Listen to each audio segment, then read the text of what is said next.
you guys asked him, what makes him so special. You guys mentioned that, he's a survivor, and not just once, not just twice, many times. Are you guys able to, just talk about, Peter's story? Sure. In 2000, around the turn of the century, I was told I had a sebaceous cyst. It was a cyst in my brain, and it wasn't malignant. That's a good thing about it. But it was growing, and it was pressing on the vital nerves in my neck, and it was causing me to have problem walking and talking, and my It affected arms. his gait. Yeah, my We gait. noticed that. And my arms were not functioning properly. I was always athletic as a kid, and I was like, I'd be driving to the hoop, and I'd throw it to my left hand, and I'd miss him. What the heck's going on here? I'm a lot better than that. I know I'm more athletic than that. And, I would lose the ball, lose the sight of the ball, and stuff like that, and not be able to switch hands when I was going to the hoop, going to that, and I was having just some problems and troubles. I said to my mother, and she said, well, we'll have you checked out, and they sent me to this doctor, and he did what they call MRIs, which is magnetic resonance Imaging. and he saw something there. And they called me on the phone to tell me that, but that's neither here nor there. And I went down to the doctor's house because he wanted to see me right away. He said, I think you have a brain tumor. So, and this was in, Can I just jump in, Pete? Is it okay? sure.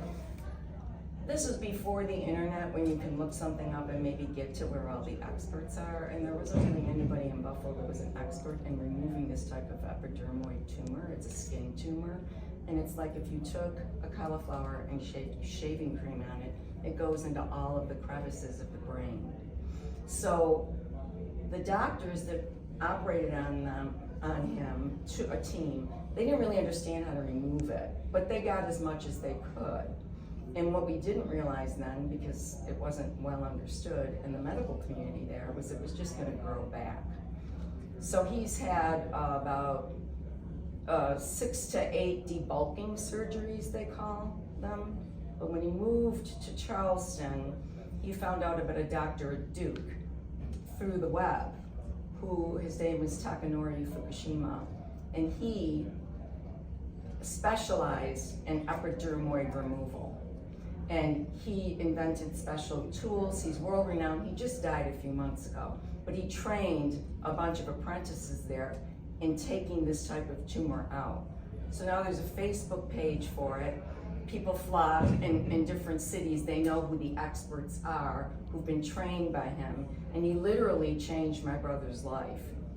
So that when he had his 7th surgery, he was able to come to Grand Rapids, and he could live on his own for about 6 years. Yeah.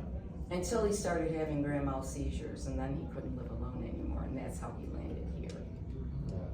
Yeah. And it's no wonder that music is such a big part of your guys' family. And first, can you just tell us a little bit about how you first started playing, the harmonica?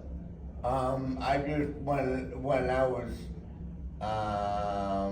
what age was I? I was in 2000, right around the turn of the century. I started playing harmonica, and then at one of my birthday parties, I started playing. My brother heard it, and certain friends, and my one friend, Bill Stewie, he's always been in music, and he said, hey, it's got a pretty good ear.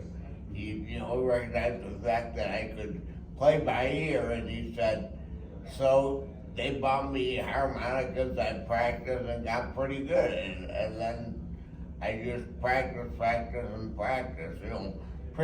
pretty much harmonica is strange because there's no real books on it, and a lot of it is by ear. So if you don't have a good musical ear, you're out of luck, you know.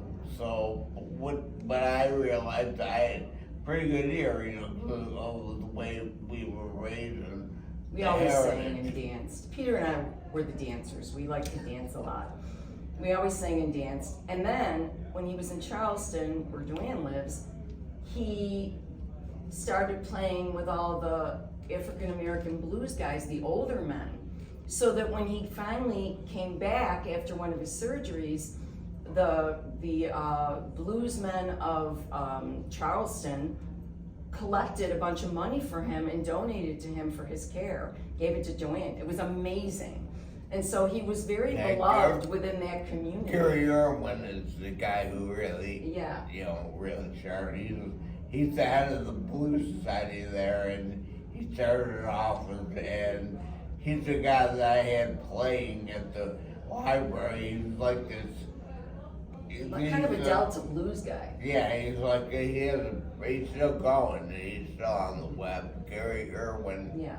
And he was one of the guys that he got me money, and he did fundraising for people. And then So, Carrie Ann Harris came along. You can see that Peter's energy brings community. That's what it is, because he's such an extraordinary person. Even when he was a little kid, before he was ill, everybody in the neighborhood knew Peter. Peter never met a stranger. He's a true extrovert.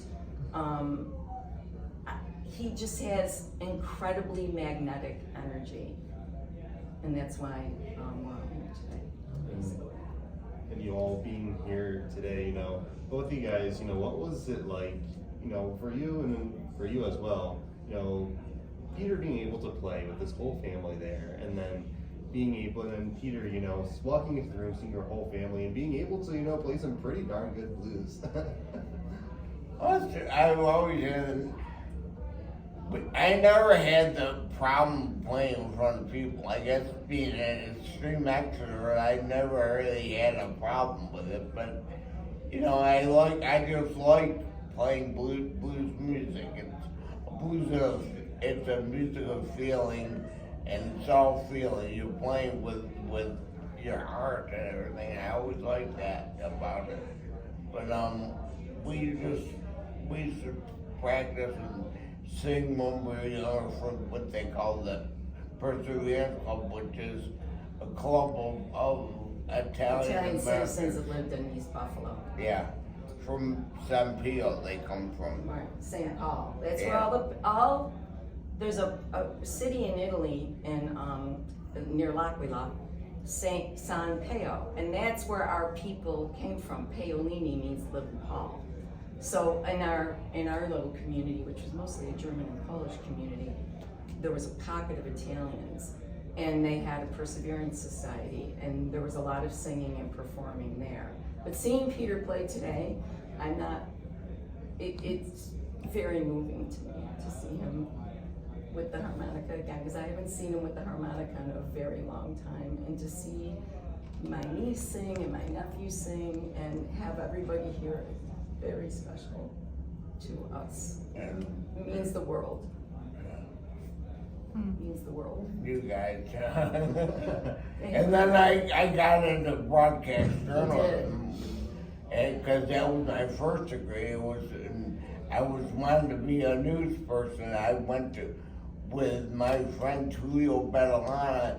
He said, "Hey, what are you doing now?" real Italian guy. I go, "Well, I'm not really doing much. I'm working at the library, and because I was interning there, and I go, I'm playing the little music. Goes, what are you doing about your internship and like TV?" I said, "Not much." I go, "A little bit here and there." He goes, "Well, you'll do the internship with me." He goes, He worked for the NBC affiliate. Or CBS. CBS, I'm sorry, Peter. Yeah. I shouldn't say that on here. But he worked for a news channel in Buffalo. Yeah. And he got Peter involved in that. Peter was always the media guy in the family. He was always doing what you're doing right now. When my band came and sang at my parents' 50th wedding anniversary in Buffalo, he was there filming us, you know, and he's always been that guy. Yeah. What would you say, you know, I mean, we saw it today, but what's the role, you know, music has always had in your family? 100%. There's no, Yeah. that is the thing that is really, it's all also contributed to a lot of what they call neuroplasticity in Peter, because the music, it crosses both hemispheres of the brain, and I think that's what saved him and kept him connected to all of us. Music is the bedrock of our family. Both my parents were quite musical, and it's very, very ingrained even in the next generation, as you can see. My sister Joanne's granddaughter is a double bass prodigy. She's burning up the bass program in Columbia, South Carolina. And she's gonna get a doctorate, and she's gonna be a concert double bassist. She's amazing. And this is the legacy of our family. It is the most beautiful thing, and it has been so beneficial for Peter. It keeps him connected to all of us. Well, it keeps me going, you know, for harmonica and stuff like that. Like I played before, and then I waned off a little bit, then you guys got involved, and you know, some people got involved, and I got practiced a little bit more. I'm like, it came back again, and then just the getting my ear back, where you know we all played by ear. We don't read. And that's one thing. I don't read a note, so it doesn't have an effect on me visually. It's all auditory, and it's by ear. You know that.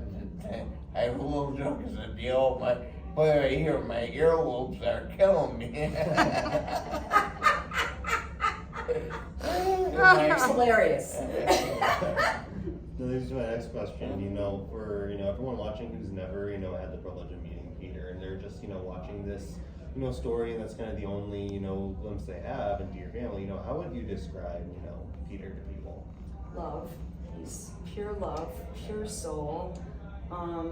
He is hilariously funny. Everybody, I'm sure you noticed, we joke a lot because with pain and challenge, for us at least, some people think our irreverence is a little inappropriate. Well, look at Woody Allen's perfect example. Yes, but he's yes. He's really funny, but he comes from a really modeling situation. Yeah. So with his illness has come a lot of challenges, and there have been a lot of times when we would be crying, and then somebody would just break the tension with a joke, and then we were doing this last night, hysterically laughing. And Peter is right there. My father was the funniest person that ever lived, and Peter takes after him. And last night we were goofing around, and he was throwing his one-liners in there, and it's just, he's fun, and he's connected, and don't underestimate him. Like, at your peril, you will underestimate him, because he is still with us, and he is a constant in our lives, and he's the glue that holds our family together, quite honestly. I thought you were talking about Dad. No, I'm talking about you and Dad. You take after Dad. And you mentioned that you've been told a lot that we'll be able to do something. We'll be able to make it to a certain point. To me, it's a challenge. I look at everything in life as a challenge, and to me, it's a challenge. When people say no, I don't listen to them. I just say I'm gonna do what I want to do. And, for you guys, seeing him, beat each odd, just what has that, been like? Here's what I say the gift of Peter is to me. I can be a person that worries. He keeps me in the moment. I cannot tell you how valuable that is to me. It is the biggest gift. This is all we have anyway. Like, nobody knows what's going to happen when I walk out that door today for any one of us. Tomorrow is not guaranteed. So you lean in with love. You lean in with humility. For Italians, it's a hard one. because we're very macho and macho. And you lean in with connection, and you remember that there's nothing is guaranteed, not even the next moment. So make the most of this right now, here, who I have in the room with me, and who's standing outside the room. These are my heart, and mostly Peter's at the center of that. Thank you so much. Is there anything else either of you want to add? I'm sure there's a lot, but. No, that's good. You guys are so lovely to be here and to take an interest in his story, because it is it's kind of a universal type of story. Every family faces these types of challenges. Maybe not as prolonged, but it's a universal story of survival. Of course, thank you. I see, like Apple, my favorite movie, The Universal Law, Story of Love. There's a movie